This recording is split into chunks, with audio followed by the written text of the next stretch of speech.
One of the absolute best things about the first Red Dead Redemption was the stranger encounters you could have. Whether you were helping somebody finish a glider so they could jump off a cliff, or picking flowers for a man's wife who later turned out to be long dead, they injected little pockets of intrigue and more than a little bit of the macabre into proceedings. Thankfully, stranger encounters have made a very welcome return for Red Dead Redemption 2. In fact, they're now stranger and considerably more elaborate than ever before. So to celebrate these Wild West weirdos, here are 7 of our favourite strangers from Red Dead Redemption 2. This is the bit where we throw in a spoiler warning, and it's quite simple really. We'll try not to touch on anything in the game's main story, but if you'd rather not know about any of the strangers in Red Dead Redemption 2, you'd best switch off now. The first in our little menagerie of misfits is a man named Algernon Wasp. An eccentric man who is mere moments away from death when you first meet. See, Algernon considers himself to be a man of society, of taste, of the finer things in life, which is fitting really, as he starts choking on a canapé at a party. After Arthur teases the little amuse-bouche from his windpipe, the eternally grateful Wasp offers up his card and entreats Mr. Morgan to pay him a visit. On doing that, under the assumed name of Tacitus Kilgore, by the way, he tries to sell you a hat, and then a nymph, and then a corset, before sitting you down for a nice cup of tea and offering to pay exceptionally well if you're willing to gather certain items for him, namely 15 egret plumes, good ones, obviously, and 15 assorted orchids. He's a curious customer indeed. Or should that be curious employer? I'm really not sure. The whalebone might stick in. Well, a cup of tea. Sure.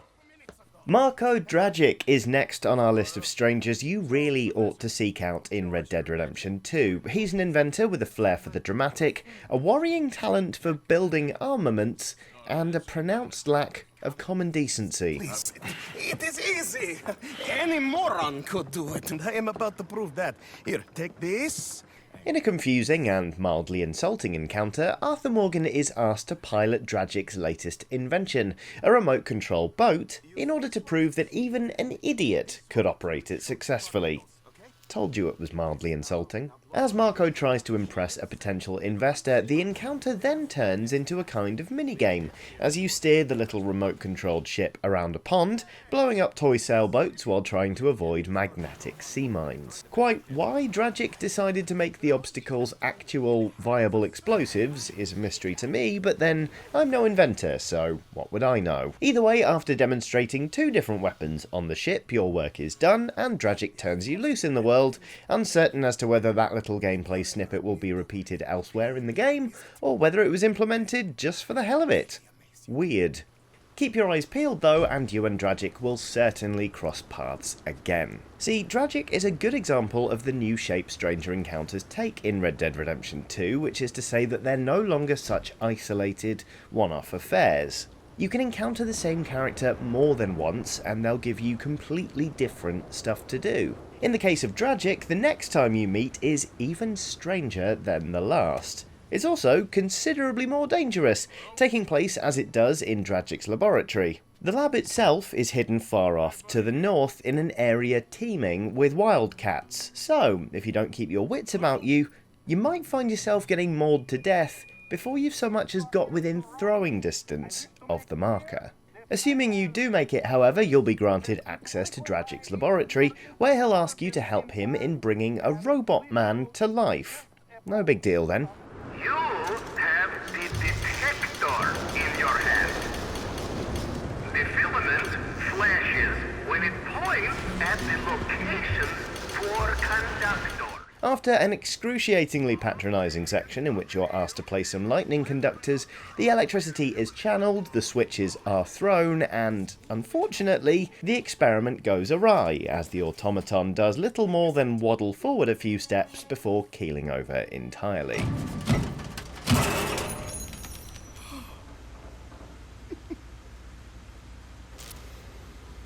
Is that it?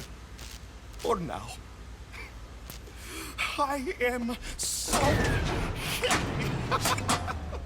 Still, at least Marko is happy. A scientific breakthrough it might be, but it's an unimpressive one, if we're perfectly honest. We'll leave our description of Dragic and his strange machinations there, but suffice it to say, I don't think that's the last we'll be seeing of him during our adventures in Red Dead Redemption 2. Just think, though, about the fact you could fail to stumble across this guy and his weird toy boat in the first place at all. Or maybe you only happen upon the area in which the second encounter takes place at daytime, when the marker is absent.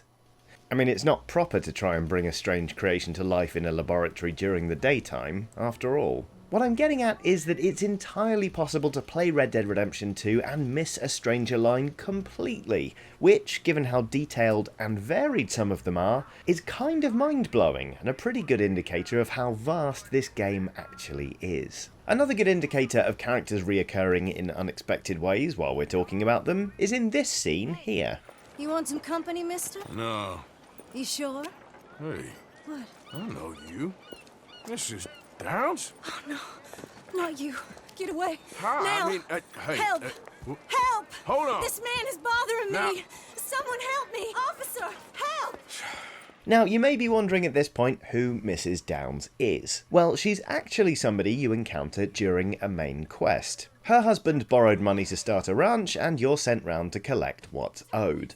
Things don't go especially well for the down-and-out rancher, and, long story short, he dies soon after his visit from Arthur Morgan. Flash forward to this encounter, and she's working on the street in order to get by, and given you're essentially responsible, she's understandably none too pleased to see you.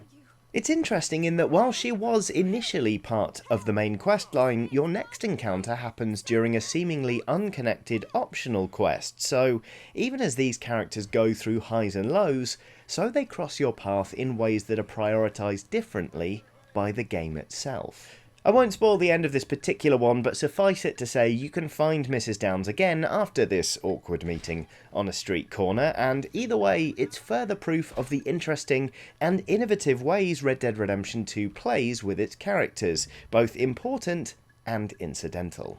Now, Mrs. Downs isn't the only stranger who's fallen on hard times thanks to the money-lending ways of Herr Strauss, that's one of Dutch's gang, because so has Winton Holmes, a man you can track down and confront in a remote campsite. Win Holmes. I didn't expect to run into no one out here. Funny how far a man's debts will follow him. You got some money for me, boy?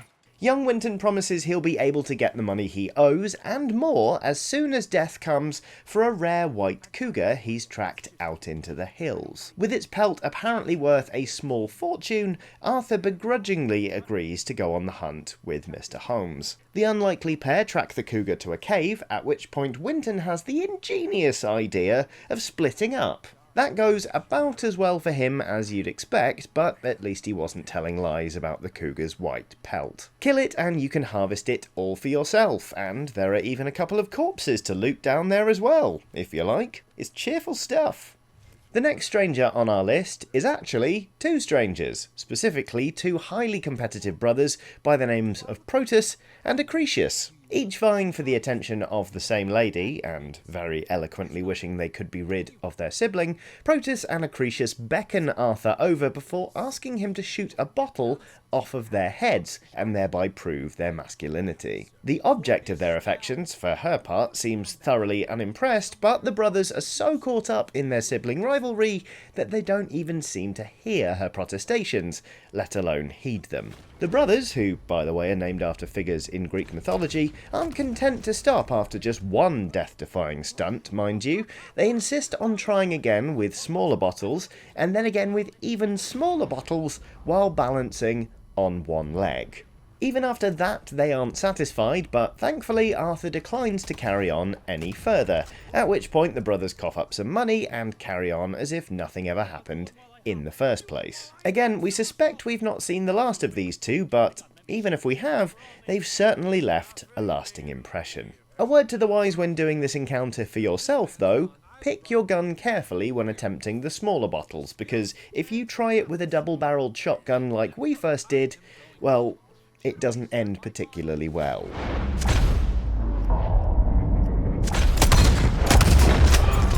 Acrisius!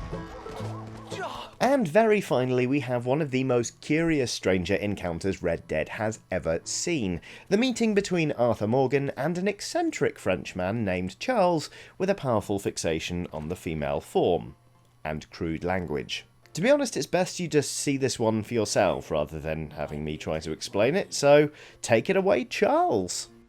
Sure, what you want? Brandy. 2 brandies, bud. It's $2 a glass. Oh, better be good then. It's the best. Thank you. Santé. It's quite a country you're building here, eh? Well, me personally? I don't know. What do you do? Mostly, I just shoot people. How very American of you. I love it. What do you do? Oh, mostly I pose, I show off, I complain. How very French. I know. I am ridiculous. I have been all over the world. I have seen the sights, and I have discovered the one eternal truth that I am a pies, how do you say, all ass. Asshole. That too. That too. Well, at least you have some self-knowledge. Where were you on your journey? All the civilized world. Painting my little pictures, meeting the locals, you know. You a painter? No, I'm a whole ass. I thought we had covered this. Yeah, but you paint. Not according to salons at Paris. No, according to them, I cannot draw, I cannot paint, and I should go away. And so I went away. You miss Paris? That smelly, filthy place with old buildings and ghosts and shit and French people. I have that right here. I guess so. You know, Arthur. Charles. You know, Arthur? Don't believe in art. It's lies. Believe in women. They're the truth. Art is lies, but the vagina, that is truth. Breasts is truth. Art, it's for idiots. If you say so. Trust me, I've tried both. One is better. Much better. So, I must be boring you. But, here. What is it? It's just a little doodle. You know, entirely worthless unless you want to wipe your bottom with it. But I wanted to say thank you for the drinks. Well, that's very kind, Charles. No matter. Good meeting you. How bizarre. Anyway, there you have it, 7 great stranger encounters in Red Dead Redemption 2. Who's your favourite stranger so far? Do let us know in the comments. Hopefully you enjoyed this video. If you did, we've got loads more on Red Dead Redemption 2 for you to check out. They should be on screen now. Do like and subscribe for plenty more from Eurogamer, but most importantly, thank you very much for watching, and have a lovely day.